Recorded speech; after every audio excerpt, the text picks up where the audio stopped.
What up, Hurricane fans? Welcome back to the show. Of course, made myself a little Friday afternoon, end of the week cafecito. Cheers. Hit the like button. Oh, that's good. Okay.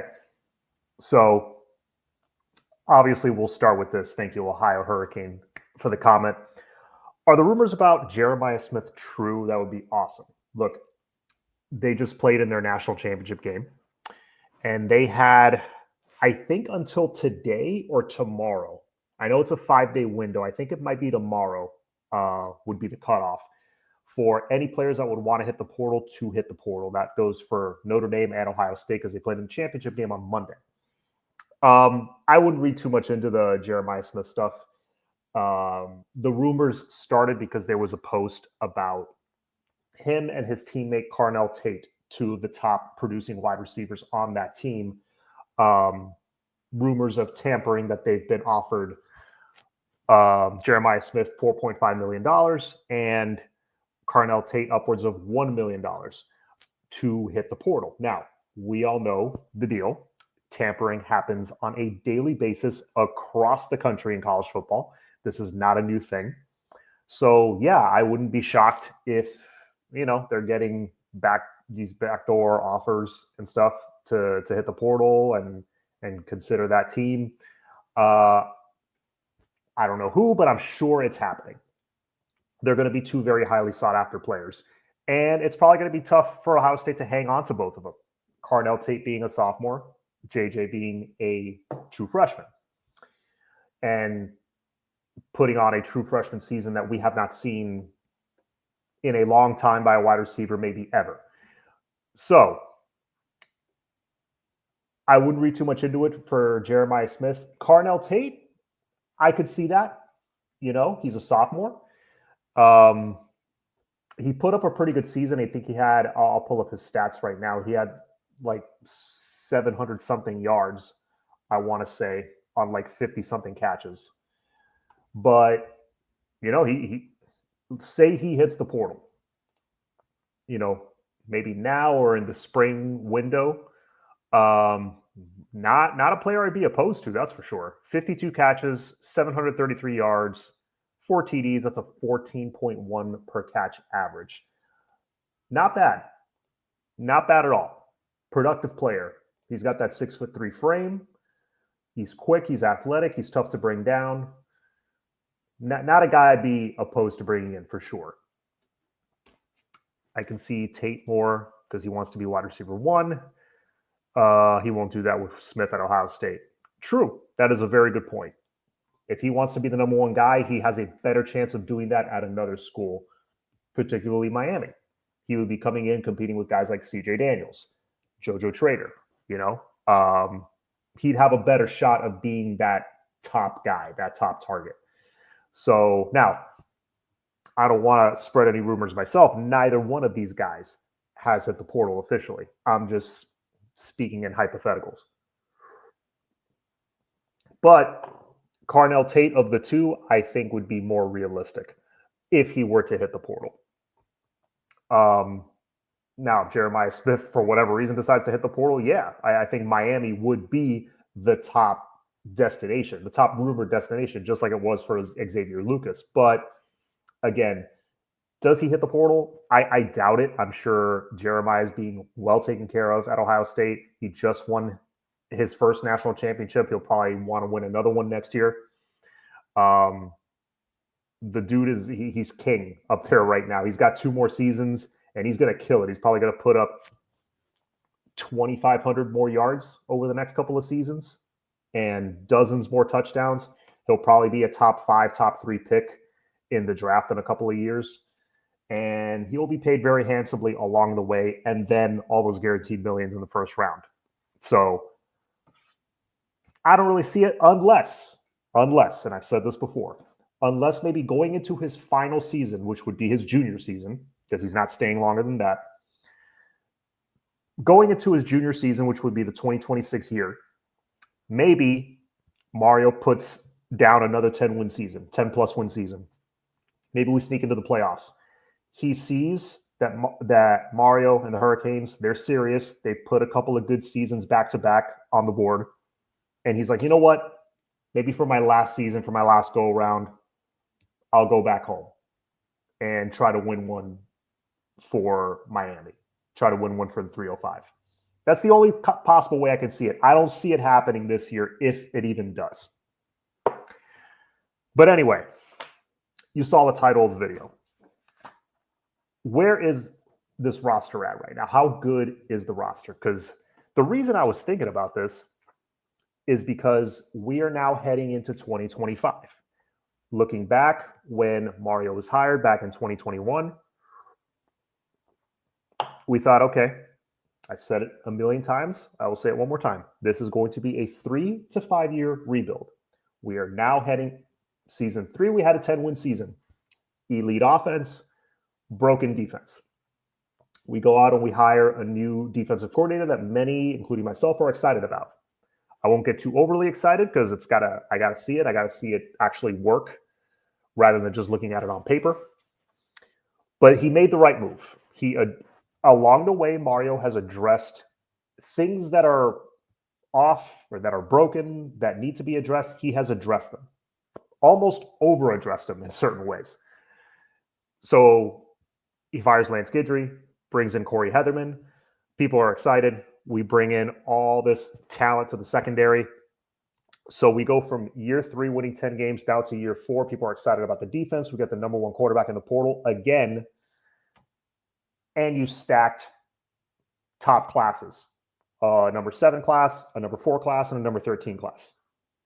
That's great talent to be stacking back to back to back. So now heading into year 4, you've basically replenished the entire roster. I don't think there's anyone left from your first year except for maybe Mesidor. I think I'm almost certain there's no one left from the Manny Diaz regime because that is now 4 years ago. So you look at this roster and I'm thinking, okay, going into year 4, theoretically, you have all your guys. You're now bringing in your 4th recruiting class. Those first 3 have had years to develop now. The Mark Fletchers, the Ruben Baines, the Inez Coopers. They've all had that time to develop. They're all getting ready. They're all starting to look like future NFL guys. Not all of them. You know, I'll give criticism where criticism's due. You know, he didn't develop some guys, but he did develop others. Now you're heading into year 4, and it's starting to look like how it should look roster-wise. But my question is, heading into year 4, how close are we? How close are we to that proverbial that elusive 6 national championship? How close are we to at least getting into the playoffs and maybe making a deep run? I think this roster right now is the closest it's ever been. If we had gotten Cam Ward this year instead of last year, different story. We'd be very excited, to say the least, going into 2025. But we got him last year. Is what it is.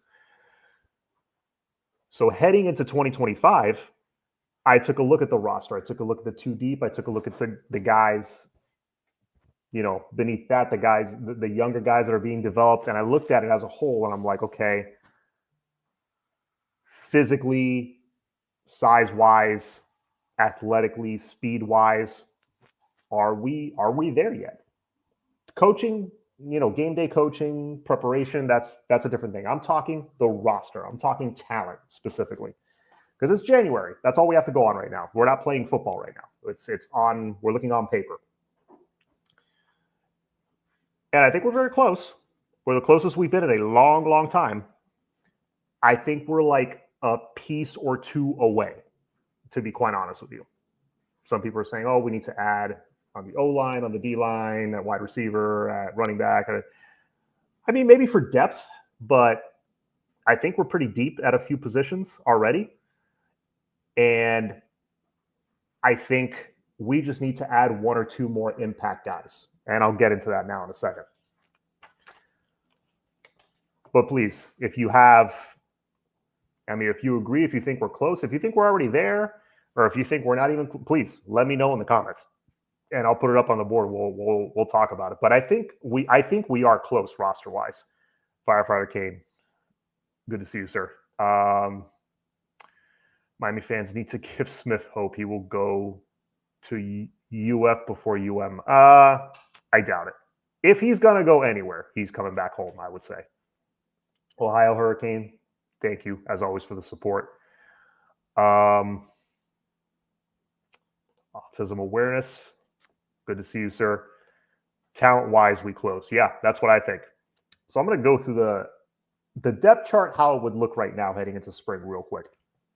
Now, I know Beck is not going to play in the spring, but you get what I'm saying.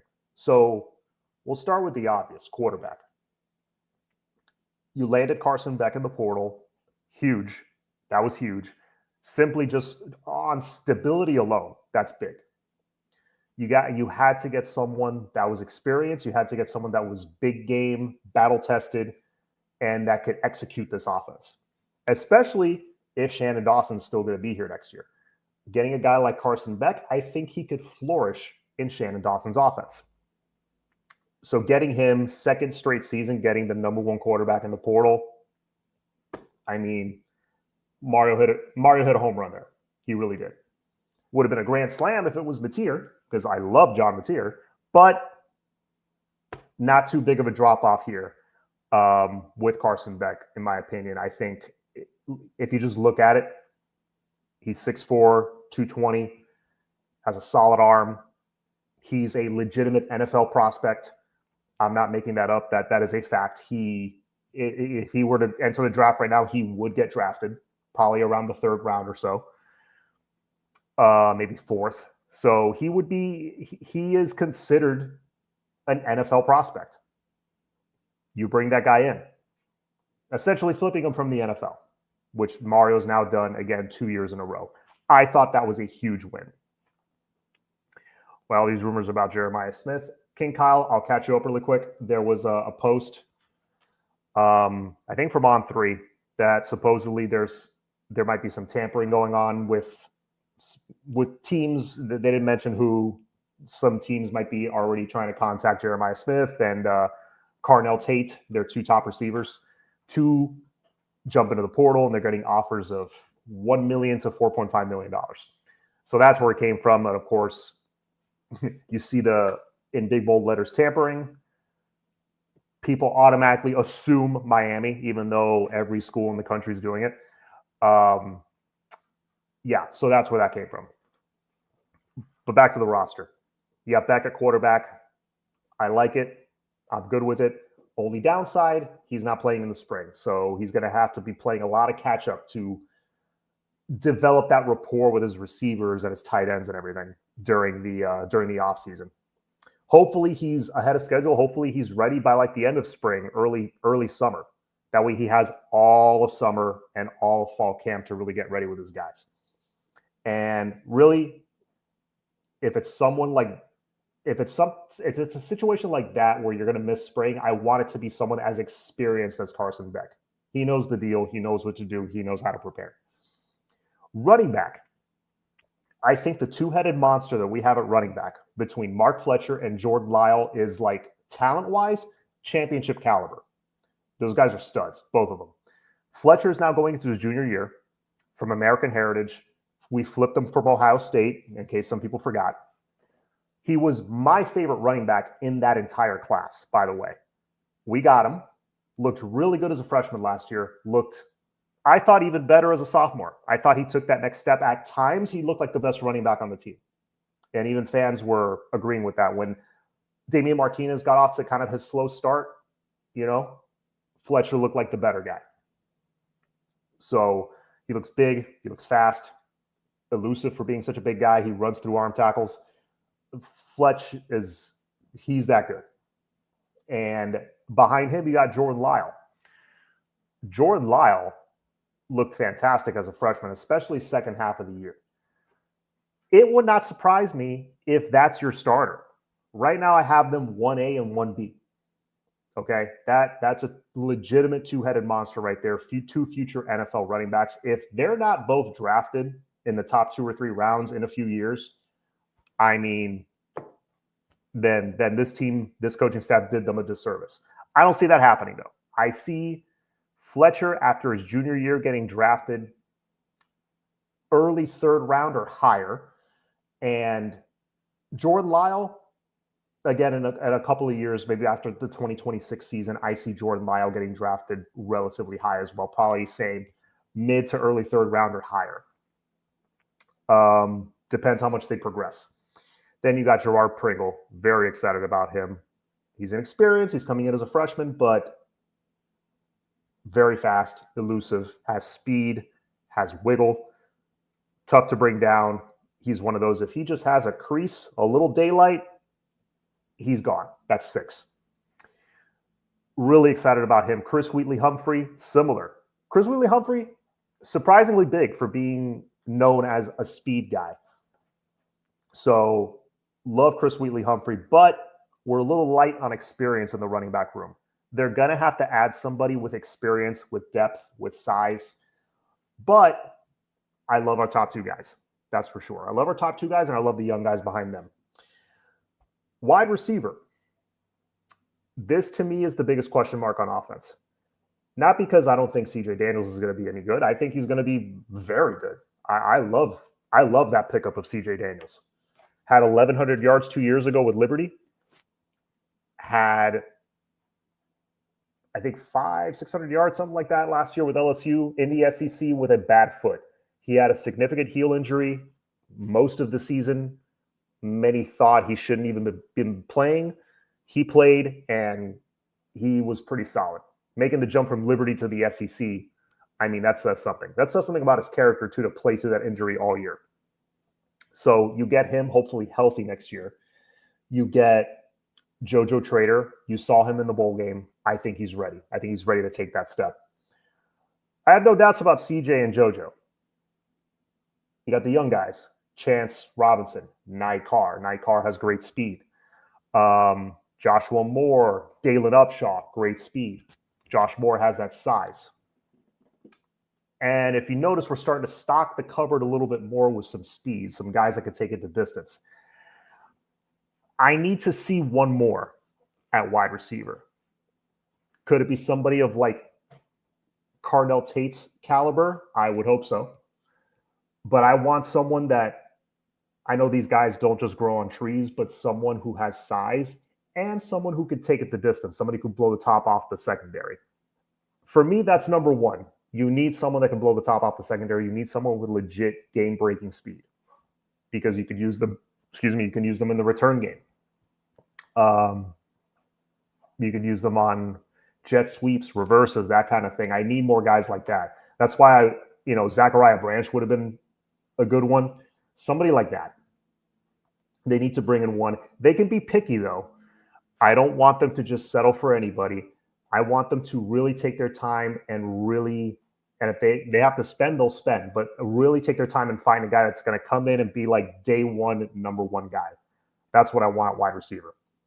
I said earlier, they're like a couple impact guys away from the roster being like either championship ready or able to get into the playoffs and make a deep run. Not talking about coaching, development. I'm talking roster. That's all I'm talking about right now. So that's the wide receiver group. I need one more impact guy. And then I think that room will be pretty set. Still young, but talented, fast, and that'll be set with just one more guy. Tight end. I probably need to add another one for depth, but you got Brock Schott coming in as a freshman. A lot of people like him. I like him a lot. Alex Ballman, this kid that you just brought in from Tulane. Good size, productive. And then you got Elijah Lofton, who's your Swiss Army knife. You could use him at running back. You could use him at tight end, obviously. You could use him at many different positions. He's a great red zone threat. Could run all the routes. Elijah Lofton's I'm excited about his sophomore season. Hopefully he doesn't take any, doesn't have any setbacks or anything. Hopefully he continues on this trajectory and he's the player he showed not just flashes of. Anytime he was on the field, even if it was just a block, he was like pancaking dudes, okay? Lofton's that guy. I'm excited about him, but they're thin at tight end. I think they need to add one more dude. Offensive line, probably the position group I'm least worried about on this team. Fletcher seems to have ball control issues. I hope he rectifies that.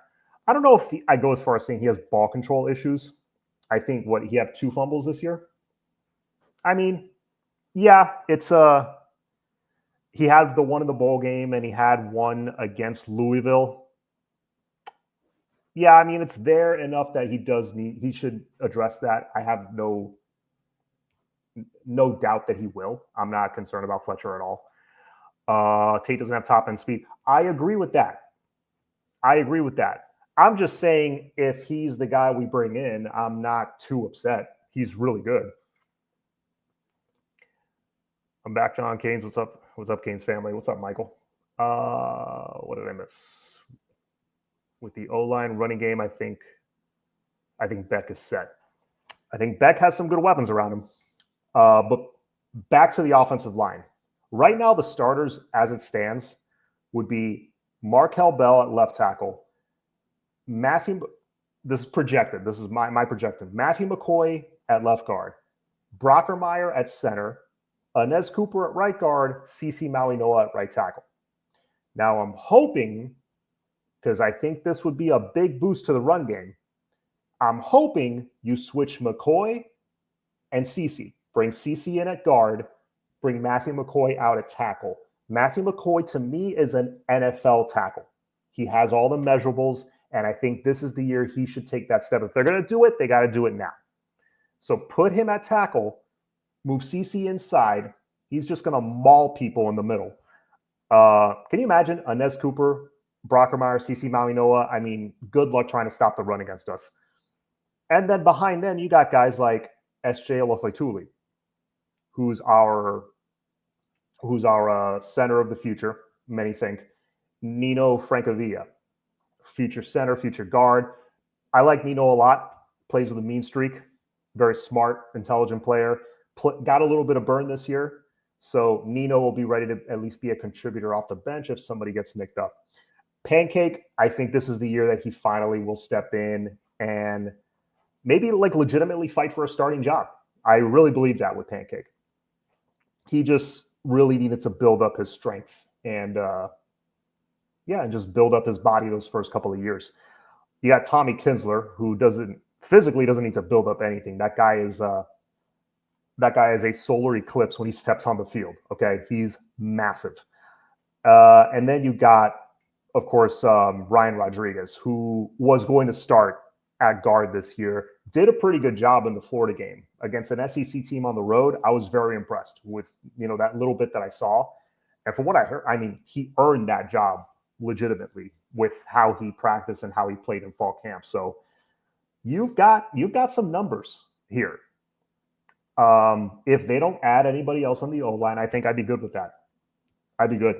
And if Markel Bell continues on this trajectory that he's on, because he started and looked very raw, looked kind of out of place, but then he just he did this every game that he started. He got better and better and better. If he continues that, he's a first rounder. The guy's 6'9", 300 plus pounds, and for a guy his size, can move relatively well. He's a future first rounder, in my opinion. NFL scouts are going to see that his stature. They're just going to be drooling at that height and weight. Yeah. So that's the O-line. Not concerned there. I think they are borderline championship caliber, at least playoff caliber. Defensive tackle. Brought in David Blay. You brought in Justin Scott, top 5-star recruit, top defensive tackle in his class, one of the top. Justin Scott showed some nice flashes as a freshman. Still relatively unproven, has to show it as a sophomore now. But I think Justin Scott's going to play a lot as a sophomore. Josh Horton, I just need to see him get healthy. When healthy, Joshua Horton is a beast. And then you got Ahmad Moten, who took that next step, showed he is a beast, and will most likely be in the 2 deep. I love Ahmad Moten. Do you need to add another D tackle? Maybe. I mean, you still got Artavius Jones. He may develop, you know.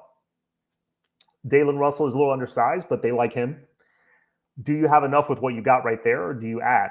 Um, I wouldn't call the D tackle room championship caliber, but man, Justin Scott was a 5-star recruit. If he starts playing like it, and Armando Blunt, who was a 5-star recruit, he starts playing like it, you never know. But I like what we're cooking with there at defensive tackle. Firefighters, I thought you were saying ADD, bro. But he's saying add. Like, all right. A lot of people think we should add to the D tackle room. If we do, hey, I mean that is a premium position. That's, as we've seen, is very, very important. I remember in 2018 when we had a top 5 defense. It was Mark Richt's final season. We went 7-6, but it wasn't because of our defense. Our defense was stellar. It was legit. And that season, a big part of it was because we had Gerald Willis in the middle. Gerald Willis, if you remember, was a terrorizer. He was living in the backfield the entire season. So you can get me a D tackle like that to mix in with Scott and Blay and Horton. Hey, I'm not opposed to it. Not opposed to it one bit. Like I said before, we have a lockdown defense. We win the ACC.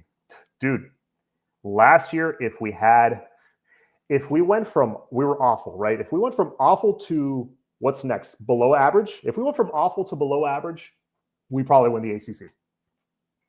If we go from awful to average, we're a playoff team and probably winning 1 or 2 games in the playoffs.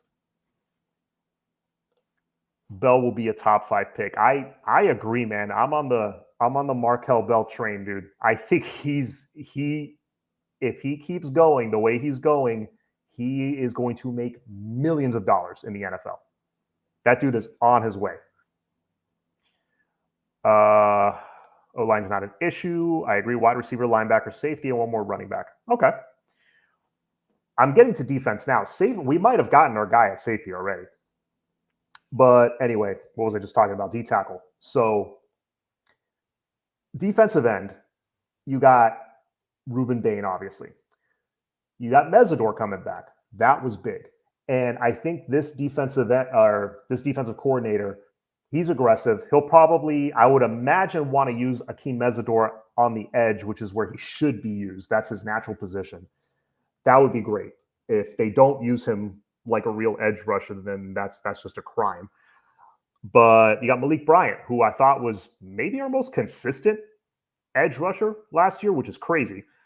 And you got Cole McConaughey. Loved him. I think he's in the 2 deep. And beyond that, guys are going to compete for those 2 deep slots. You got Elias Rudolph. You got Booker Pickett. Lightfoot.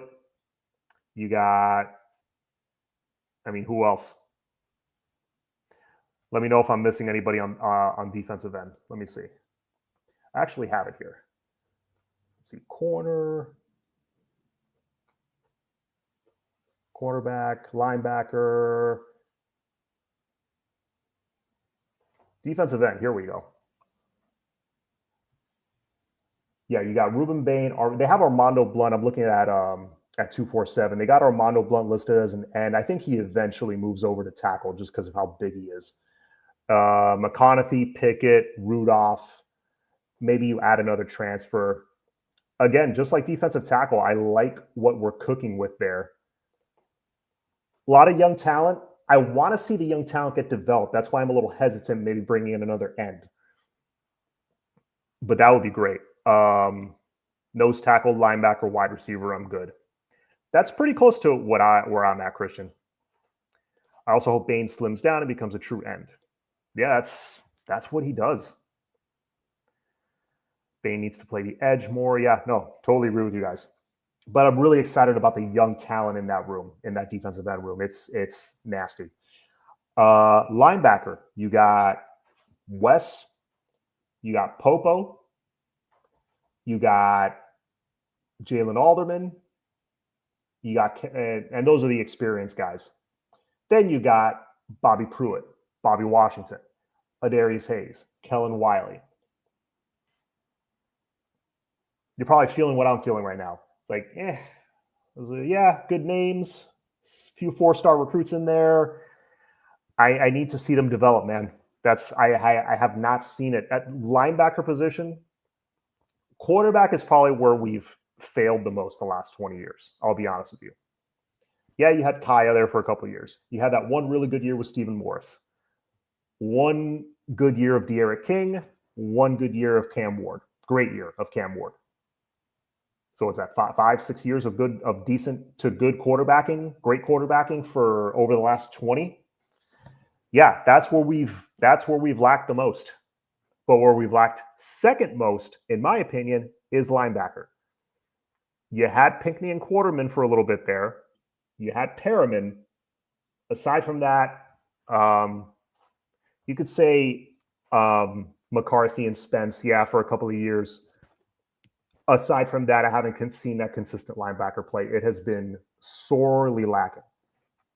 So I said you're a couple of impact guys away. One of them is at wide receiver. Another one is that impact middle linebacker. I don't care what you have to spend. I don't care what it takes. Go out and get me a future top like NFL linebacker. You plug that into this defense, cleaning up all those running plays, taking away those passing plays in the middle, basically keeping those those running plays that should be 2 yards, but they end up slipping out and they gain 5 yards. Clean those plays up. You need an elite linebacker play for that. Bane needs to be leaner if he's going to play that. He will. I think he'll slim down. I don't question Bane's work ethic whatsoever. You got to take this into account, though. Bane didn't get fat. Bane got bulky. Bane put on some muscle, okay? He started hitting the weights, and Ruben just got stronger and stronger and stronger and stronger. Like, he just couldn't stop. He just kept growing and growing. Now, he's athletic enough, even at 280, I think, to play defensive end. But if he could slim down a little bit, maybe shed like 10 pounds, it would help him. I think it would. But his weapon is that he's freakishly strong for being kind of like a shorter, stockier guy. We can't sleep on Ryan Mack and Artavius Jones. I agree, Yusuf. I agree. I'm not sleeping on Artavius Jones at all. I'm actually very excited about him. And Ryan Mack, I mean, he was going to play this year, but unfortunately he never fully got healthy, but we'll have him for 2025. So that's defensive end, or no, sorry, that's linebacker. Now we go to the secondary. The one position that I was most angry at when the season ended, now it's the position probably that I'm most excited about. With all the talent we added, with Carnell and who are the other guys? You added, I have it right here. You added Carnell, you added Charles Brantley, you added, let's see, you added Zachariah Poyser, he's at safety. You already have Damari Brown and OJ Frederick, but you might move Brown to safety. We'll see. You have Ethan O'Connor. That's the other one that's the one I was blanking. And then you still got Ryan Mack. So just stay injury free, and that secondary is going to be disgusting. Now at safety, this is what I wanted to address that I mentioned earlier. You may have already gotten your guy at safety with Xavier Lucas. Because Xavier Lucas, 6'2", 200 pounds, wherever you think he's best, I really don't care. Just plug him in there and let him go. If that's safety, great, because you got him and Poyser now. You still got Markeith Williams, right? Yes, still got Markeith Williams. You got young guys like Dylan Day, who they like a lot. You got Bryce Fitzgerald coming in, who they like a lot. I like Bryce Fitzgerald a lot. I think he's a very intelligent player. I think he reads offenses very well, jumps routes very well, good play recognition. I like Bryce Fitzgerald a lot. I see a lot of leadership qualities in him. You got Zaquan, who's Zaquan. So, I think with what we've added so far in the secondary, we're pretty set, honestly. Maybe you move Damari and Xavier Lucas to safety. Who knows? Let's see. But on paper, at least, that secondary looks playoff caliber. I got to be honest with you. How are they going to gel with the new DC? Everything is going to depend on that. But I really like who we brought in on paper. I can't complain too much. So to answer your guys' question, or to answer the question in the title of the video, how good is the roster? If I had to grade it, like A+ is championship caliber, is like Ohio State level, like we should be winning the national championship this year, then I would put us like B+, A- in that range.